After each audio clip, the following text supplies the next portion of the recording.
Magluto naman tayo ngayon ng oyakodon. So, meron tayong chicken thigh. Dinibon ko na. And ayan, islice natin ng small equal parts. So, kailangan pantay-pantay para pare-pareho ang pagkakaluto. Then, marinate natin ng ating cooking sake for 30 minutes o 1 hour. Iwain muna natin ang ating onion and leeks. Gagamitin natin mamaya yan. So, in a medium heat pan, i-fry natin yung skin side ng ating chicken thigh. Huwag masyadong malakas ang apoy kasi masusunog siya. So, pag medyo golden brown na, yan, pwede na yan. Ahonin na natin yan.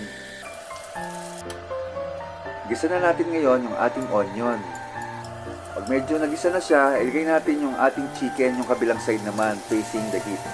Lagyan natin ng water, season natin ng Japanese soy sauce, ng mirin o cooking sake, ng dashi powder, and sugar.